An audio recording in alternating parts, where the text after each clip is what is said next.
Africa needs tonight, or today, we need to look our leaders like Mandela, who's a great man, who have been suffering for 27 years to put together in South Africa together.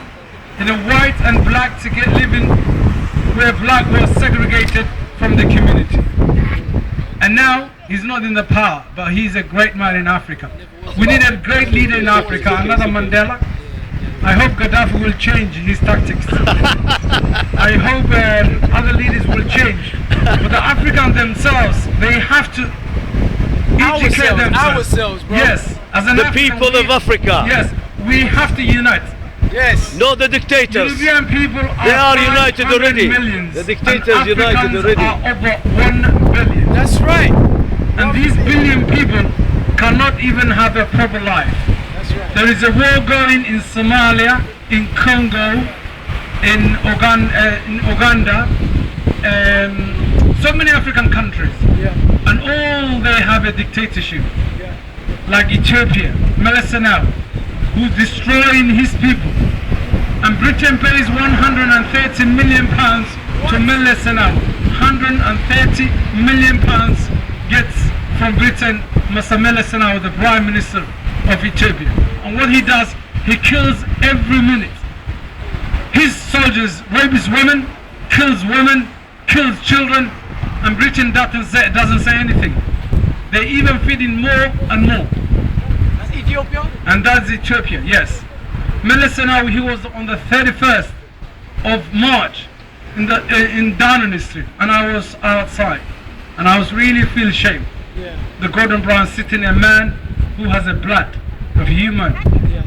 and that was really sad, absolutely very sad. One thing I can say, Africa talks more. We don't need more talk. What we do need is about do a lot of work, hard work, and to unite. The young men has to educate themselves and build their lives. We shouldn't be dependent on a foreign hand. We should depend ourselves. That's right. Oro. Yes, that's the only thing is you can, when you get your food, Africa has got food, That's right. Africa can create, they can plant their food. And the food coming from the United States of America. People were told, sit down guys, we will feed you, And I have to tell this, Africa, they must grow their food. They must stop, fighting each other. The only way we can change is to educate. Look in the Western world. In 1946 was the last time that war took place in Europe. And look how it's functioning now. Peace, that's what we need. Peace is the only way we can go forward, not the war. The Congo war has to stop. The war in Somalia must stop. The war in Ethiopia must stop. The war in Africa has to stop. And the war against Africa must stop. Because Africa has been devastated. The black man was shipped from the West Africa to the United States of America. 25 million black men have suffered from shipping from Africa to America. And they built the White House. White House wasn't built the white man only, it was built the black man. Black labor. That's right.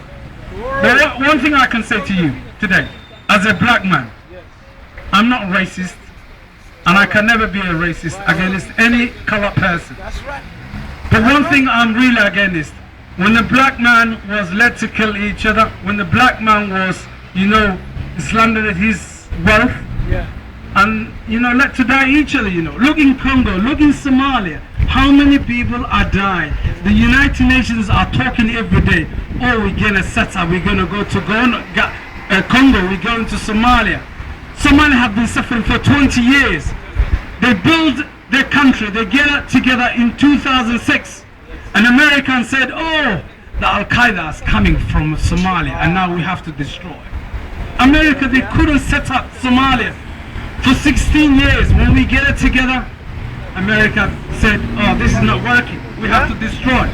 And now look, Somalia in chaos. Women are dying, children are dying. Well, I'm going to say Africa, fever Africa. And I hope one day we see Africa united and a democratic country. Thank you very much.